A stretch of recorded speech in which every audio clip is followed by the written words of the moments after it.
ازيكم؟ ده اخر فيديو في سلسلة ربط بوابات الدفع بالويب سايت عن طريق الاي بي اي.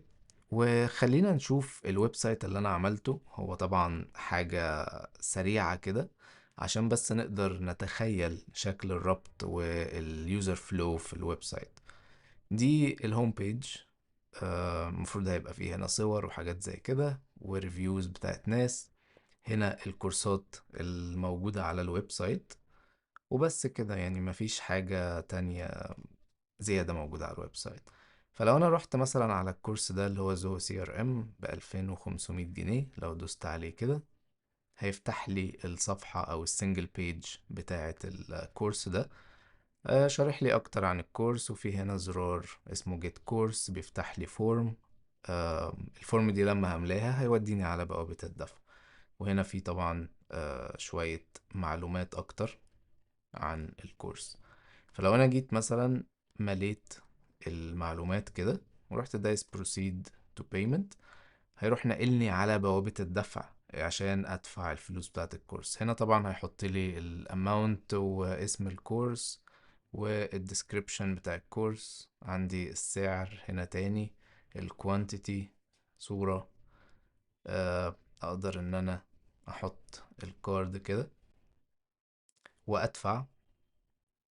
وبعد الدفع هيوديني على ال thank you page ويقول لي الاي دي بتاع الترانزاكشن دي. خلينا الاول نعمل ان هي success اهو submit. بس هي كده هتعمل success وتنقلني على thank you page. بيعد اهو الكاونتر ده، وبعد كده هيروح نقلني كده. قال لي ال payment status بتاعتك approved، وده السعر اللي انا دفعته، وده ال order ID number. طيب تعالوا كده نروح نشوف على الويب سايت. لو انا رحت على اليوزرز هلاقي ان هو عمل يوزر اهو بالايميل اللي انا لسه حاطه. فلو عملت edit على ده كده هلاقيه انا حط لي اسم الكورس اللي انا اشتريته. فده معناه ان انا قدرت اخد اسم الكورس اللي الشخص ده اشتراه وافتح له اكسس على الكورس ده بس على الويب سايت بتاعي. يعني طبعا انا ما عملتش كده، بس قصدي انا خدت الانفو اللي ممكن اعمل بيها بعد كده الحاجات اللي انا محتاجها. بس فده اللي هنعمله دلوقتي في الفيديو بتاعنا. خليني اوريكم بس الاول. احنا عندنا هنا custom post type اسمه courses. الكورسز دي حطيت فيها الكورسز بتاعتي. لو عملنا edit مثلا على ده هلاقي الكورس duration انا حاطه هنا، طبعا التايتل، الكورس برايس، short description long description. ال learning points ده عبارة عن repeater، فأنا بحط البوينتس اللي هتتعلمها في الكورس. ممكن أدوس add item وأحط نقط زيادة. وفي الآخر خالص عندي الصورة بتاعت الكورس اللي أنا بحطها. طيب ده بيرفلكت ازاي على الويب سايت؟ لو رحنا كده عملنا visit ويب سايت وفتحت الكورس هلاقي عندي هنا السعر والديوريشن، التايتل طبعا. عندي ده الشورت ديسكريبشن، دي فورم هتلاقيها موجودة على كل الكورسز. عندي هنا الديتيلز، ده اللونج ديسكريبشن. الاوتكم دي البوينتس اللي انا كاتبها على الكورس نفسه، ودي انا حاططها ستاتيك كده كده في كل الكورسز. فدي البيج اللي جايبه كل المعلومات بتاعه الكورس. لو مش عارف ازاي تعمل كاستم بوست تايبس هسيب لينك الفيديو في الديسكريبشن عشان تقدر تشوفه وتعمل الكاستم بوست تايبس. طيب خلينا دلوقتي نرجع لموضوعنا وهو الانتجريشن بتاع ال API. طيب يبقى أول حاجة عايزين نعملها دلوقتي، احنا لما عملنا آه نيجي هنا كده على بوستمان. لما كنا عايزين نعمل الدفع رحنا حطينا الكيرل ميثود اللي جبناها من الدوكيومنتيشن وعملناها هي بالظبط زي ما عملناها في آخر فيديو. فهنستخدمها في ان احنا نعمل الانتجريشن على الويب سايت. خليني كده اروح على الهوم بيج او الداشبورد. دي كده الداشبورد بتاعتي، وهروح على اوتوميتور او ريسيبيز.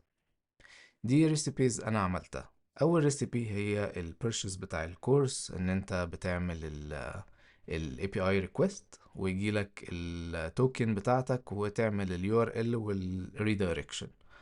بعد كده ال create user هي أول ما بتتأكد إن ال payment done بتعمل ال user على الويب سايت. طيب تعالوا نشوف ازاي هنعمل الكلام ده. خليني أعمل واحدة جديدة، هعمل add new recipe. احنا عندنا نوعين من الريسبيز، نوع اللي هو logged in user، فانا محتاج مثلا اجيب يوزر اي دي ومعلومات عن اليوزر وحاجات زي كده، و for everyone. احنا بالنسبة لنا اليوزر ما بيبقاش logged in اول ما بيجي يشتري، فانا هعمل الريسيبي دي على everyone. بعد كده يبتدي يديني حاجات موجودة على الويب سايت اللي اقدر استخدمها. اول حاجة انا عايز التريجر بتاعي هو الفورم. اول ما الفورم بتاعت بريكس يحصل لها submission اعمل التريجر بتاعي هنا في الاوتوميتور. فانا عندي بريكس بيلدر، ممكن اختار الفورم بتاعته، وكمان عندنا الجيت فورم بيلدرز، فلو بتستخدم الجيت فورمز هو طبعا حلو جدا ممكن تستخدمه. بس يعني for simplicity احنا مستخدمين بريكس هنا، فهختار form is submitted. بعد كده هيقول لي انهي فورم. لو انا عندي فورمز كتيرة محتاج ان انا اشوف الاي دي بتاع الفورم الاول وبعد كده اختاره هنا. الاي دي بتاع الفورم هعرفه ازاي؟ لو رحنا كده مثلا على الهوم بيج، خلينا نفتح السنجل بيج او هعمل لها edit في بريكس. هختار الفورم بتاعتي، انا الفورم بتاعتي اهي، وهلاقي الاي دي موجود فوق اللي هو FZWDLD، هو الاي دي الصغير ده. لو رجعنا هنا هتلاقيه هو اهو نفس الاي دي. فكده يبقى انا عرفت الفورم بتاعتي واختارها سيف. بعد كده الاكشن، اخترنا التريجر، نختار الاكشن. ايه بقى الاكشن بتاعنا؟ احنا عايزين نعمل بوست ريكويست، فهختار ويب هوكس وهقول له send data to a web hook. الاسم ويب هوك، بس احنا هنعمل يعني ريكويست بالاي بي اي مش ويب هوك. فهرجع هنا على البوست مان واخد اليو ار ال اللي انا كنت مستخدمه كده واحطه هنا. ده اليو ار ال بتاعي. الميثود بتاعتي هي بوست. لو جينا هنا هنلاقي ان احنا كنا عاملينها بوست. خلينا نقفل الصفحة دي. بعد كده الداتا فورمات، الداتا فورمات بتاعتنا هتبقى جيسون، والاوثرايزيشن هو اللي هتلاقيه في الهيدر هنا، هو ده الاوثرايزيشن بتاعنا. الكلمة دي كده كده اوريدي مكتوبة، احنا محتاجين ناخد دي كلها كده الفاليو دي. فهرجع هنا في الاوثرايزيشن هروح حاطط الفاليو بتاعتي كلها. بعد كده هاجي في الهيدرز هسيبها فاضية لان انا اوريدي حطيت الاوثرايزيشن هنا. لو انا عايز اسيب دي فاضية ممكن تسيب دي فاضية، وهنا تروح عامل اد هيدر وتروح كاتب authorization كده، وتروح حاطط الفاليو بتاعك ده هنا. فهي دي يا دي واحدة من الاتنين، فانا يعني استخدمت اللي فوق بما ان هي موجودة اوريدي. هنا في البودي محتاجين بقى نحط البودي اللي كان عندنا في البوست مان. لو رحنا كده على البوست مان هلاقي ان انا عندي في البودي هنا حاطط كل الحاجات دي. انا هحط كل الكلام اللي حصل ده، مش هسيب منه اي حاجة. طيب ازاي في الاوتوميتور اعمل نفس الشكل ده؟ لان لازم يكون نفس الشكل بالظبط. يعني مثلا هنا دي هتبقى curly bracket، هنا دي array يعني فاتح square brackets، هنا فاتح square bracket جواها curly bracket جواها الكلام ده. فازاي اقدر اعمل الاستراكشر ده؟ هنا في documentation من uncanny automator ازاي نقدر نوصل للشكل ده. سريعا كده لو نزلنا هنا، هو عنده اليوزر ده البيز اللي هي اول حاجه ليفل 0، جواها اي دي وفيرست نيم ولاست نيم وهكذا. فازاي كتب اليوزر؟ لقينا ان هو عمل يوزر سلاش اي دي، فده اداله الاي دي. يوزر سلاش فيرست نيم لاست نيم وهكذا.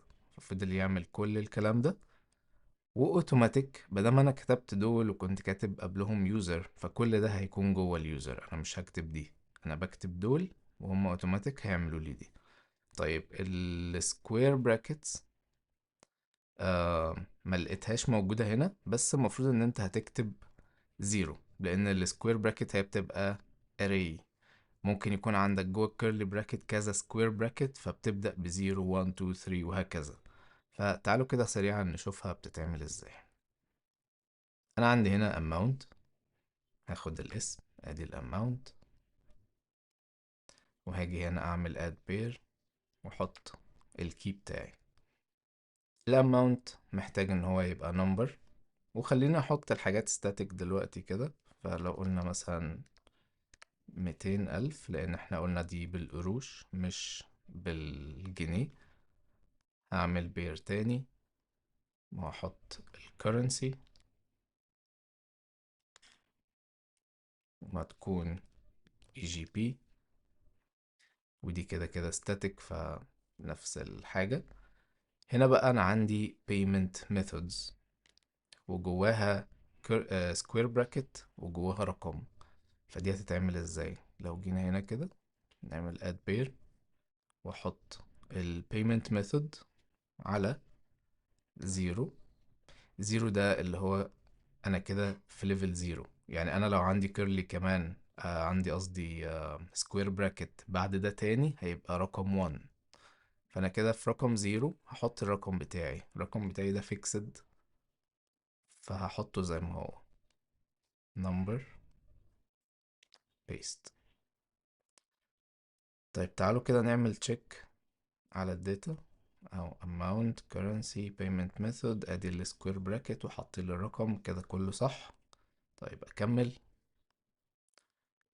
عندنا items جواها سكوير براكت جواها كيرلي براكت، فانا هاخد items كده على سكوير براكت، هي مفيهاش غير واحد اللي هو هيكون رقمه زيرو، على عندنا ايه تاني name، يبقى على name. انا ممكن اخد دي كده بقى كوبي واعملها تاني. انا هنا عندي الايتم name amount description quantity، فانا ممكن اعملهم اهو amount this uh, description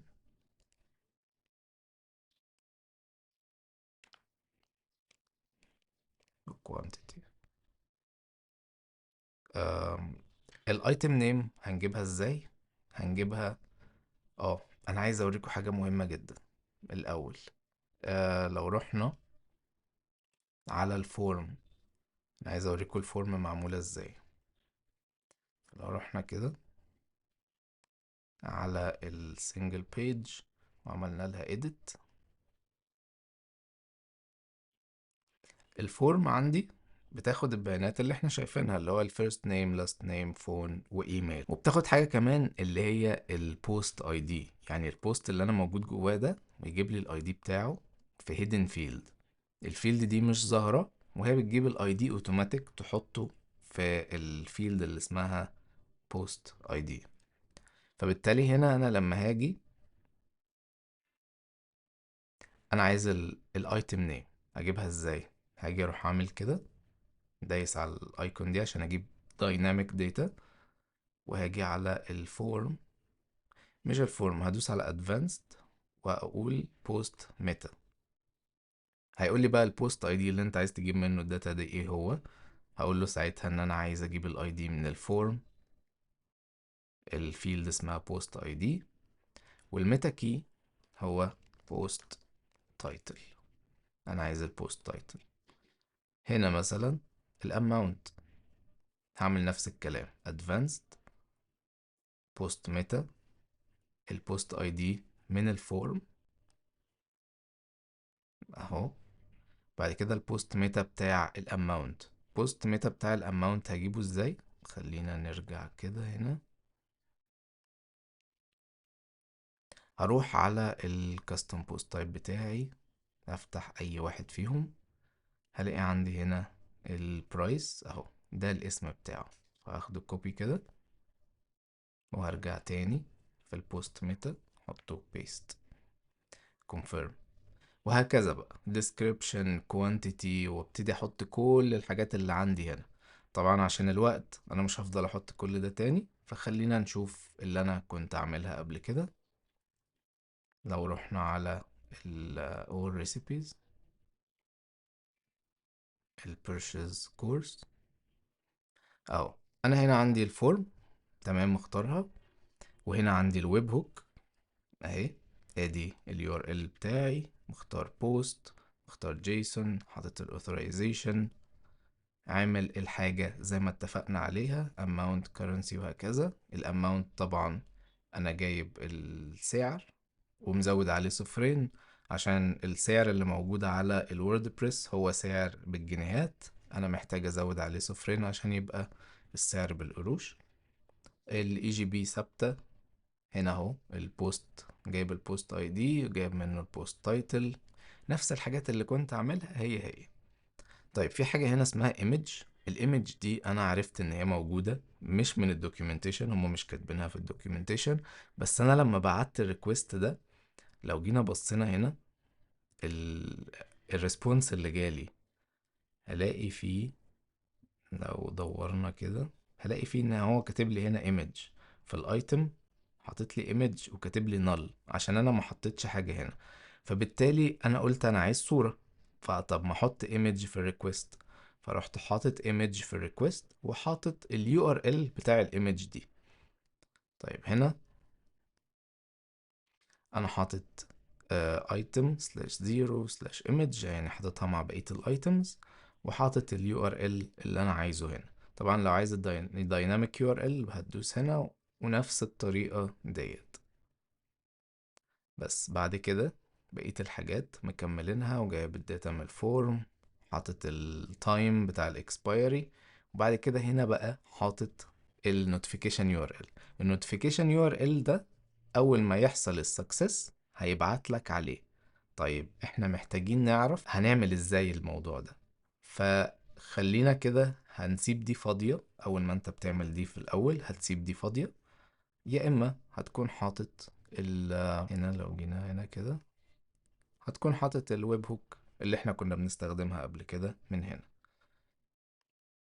بعد كده عندي الريدايركشن يو ار ال، وده الثانك يو بيج بتاعتي، ده اللينك بتاعها. بس هنا انا كنت حابب بقى اعمل حاجة تتشيك ان انا او ان اليوزر مش بيستخدم اي دي غلط، لان هو ممكن يلعب في الاي دي. لان انا لو جيت هنا كده لو رحنا على الويب سايت وجيت فتحت الفورم بتاعتي، عملت هنا انسبكت مثلا، هلاقي ان في هنا هو حاطط لي الفاليو ده هو الاي دي بتاع البوست بتاعي. فانا عايز ان اليوزر لو لعب فيه وخلى الرقم ده مختلف، ما يسبمتش الفورم هتتسبمت عادي بس مش هيبعت لي حاجة. فعشان كده لازم اتشيك الاي دي بتاعي هو الاي دي ده، ولا اي دي مش موجود اصلا على الويب سايت. فخلينا نقفل ده ونرجع كده. عشان كده هنا عملت الكونديشنز دي. فالكونديشن دي بتقول لو البوست اي دي 175 او البوست اي دي 176، رن الفانكشن دي، او رن اعمل البوست ريكوست ده. بس فخلينا كده نسيف البوست ريكوست ده. بعد كده هنا انا قايل له بعد ما تخلص كل الكلام ده، عملت التشيك بوكس دي، اعمل ريدايركت لليوزر لما تخلص. الريدايركشن انا جبت اليو ار ال اللي كان في الدوكيومنتيشن، كان في التشيك اوت intention payment هنا، ادي اليو ار ال بتاعي، رحت واخده كوبي وحطه بيست هنا، وابتديت اغير فيه البابليك كي، حطيت البابليك كي بتاعي والكلاينت سيكريت. جبت الكلاينت سيكريت من الريسبونس اللي هيجي على الويب هوك دي. طيب الريسبونس جبته ازاي؟ جبته دايناميك، دوست على دي كده. طبعا انا لو نزلت هنا وفتحت دي هلاقي حاجات، يعني لو كتبت مثلا client هيقول لي no token found. طيب لو انا شلت دي هو كده جايب لي URL only، انا ممكن اشيل دي كده هلاقي ساعتها ال client secret. طيب ساعات او مش ساعات انت ممكن ما تلاقيش اصلا ال client secret في الاول، اول مرة هتعمل الكلام ده، لان هو مش عارف ايه الداتا اللي بتيجي في الويب هوك دي. فلو ما لقيتش الحاجة اللي انت عايزها هنا بتروح على الويب هوك بتاعتك تفتحها وتعمل لها send تيست. هي بتبعت المعلومات اللي موجودة قدامنا دي كلها، والريسبونس بيجي وبيتعمل له سيف. طيب لو انا دوست كده send دلوقتي وانا حاطط حاجات دايناميك، هتعمل فيل لان هو مفيش داتا حقيقية موجودة. تمام، فهتشيل الاول الداتا دي تحطها بداتا ستاتيك، يعني تكتب first name، تكتب محمد مثلا، نبيل، وهكذا. وبعد كده تشيل كل الكلام ده وتكتبه static وتعمل send.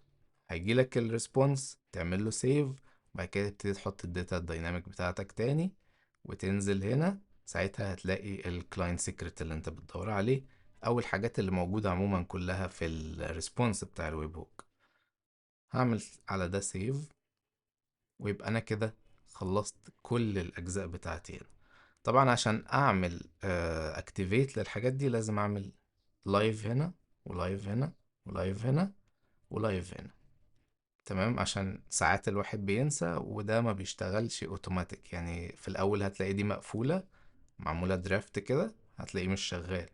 فلازم تتأكد ان كل الحاجات اللي انت خلصتها معمولة لايف. طيب ازاي بقى نعمل الويب هوك اللي احنا حطيناه هنا؟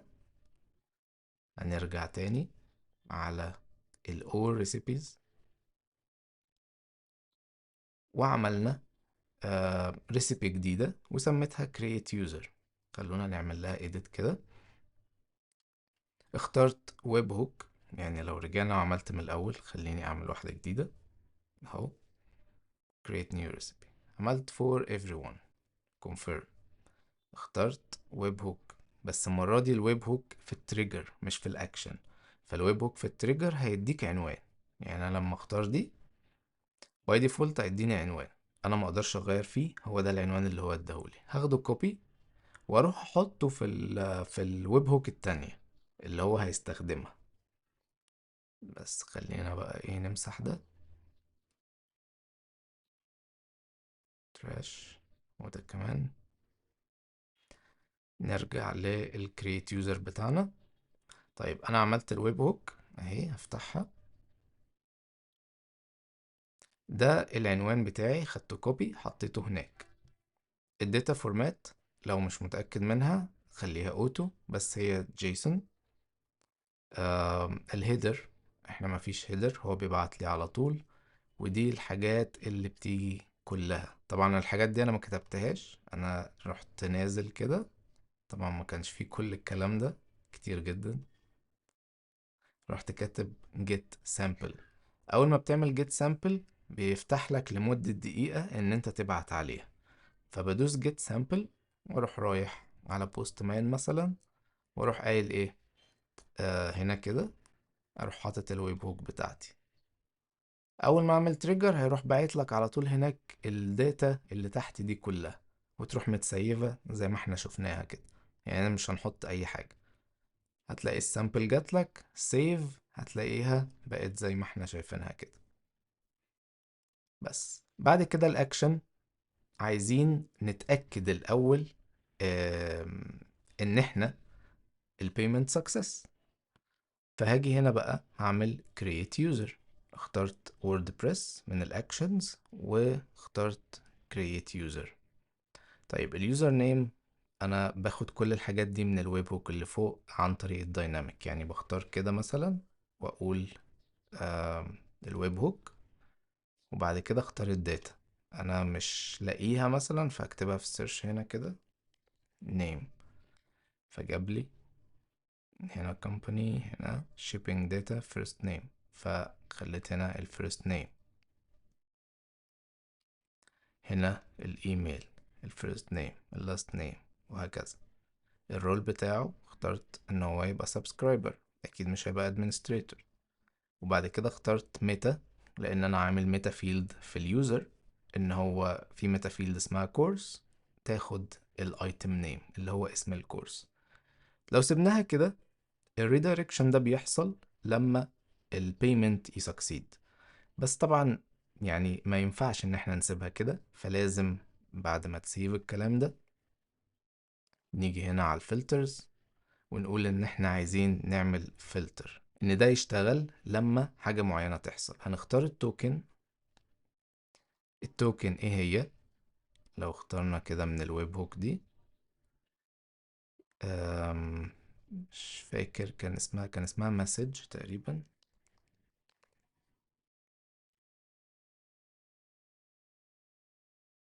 طيب مش هنلاقيها عشان هي في سلاش واخر حاجة. احنا ممكن ندور كده سريعا اهو، ولقيت المسج اخيرا. هندوس عليها. المسج دي هتكون الكرايتيريا بتاعتها approved. طيب عرفت approved منين؟ برضو كان جاي لنا في الريسبونس. لا، كان جاي لنا بقى في الريسبونس هنا. كان جاي لنا في الريسبونس هنا في الويب هوك. لو بصينا عليها هنلاقيها هنا المسج اهي approved. ده في حالة السكسس بتاع البيمنت. فخلينا نرجع هنا ونقول save filter. فيبقى كده الفلتر ده هيشتغل بس لما يبقى المسج approved. بس كده، ويبقى احنا دلوقتي قدرنا نعمل انتجريشن لبوابات الدفع على الويب سايت بتاعنا من غير ما نستخدم الووكوميرس ومن غير ما نكتب حتى كود. كل اللي احنا عملناه ان احنا بنجيب دايناميك داتا بنحطها عن طريق البلجن. بس اهم حاجة نكون فاهمين الستبس اللي بتحصل والبروسيس شكلها عامل ازاي، زي ما احنا رسمنا كده في الاول الفلو بتاعتنا عشان نبقى فاهمين الدنيا تمشي ازاي. وقرينا الدوكيومنتيشن ووصلنا في الاخر للنتيجة اللي احنا شفناها. وبكده تكون انتهت سلسلة ربط بوابات الدفع بالويب سايت. اشوفكم الفيديو الجاي.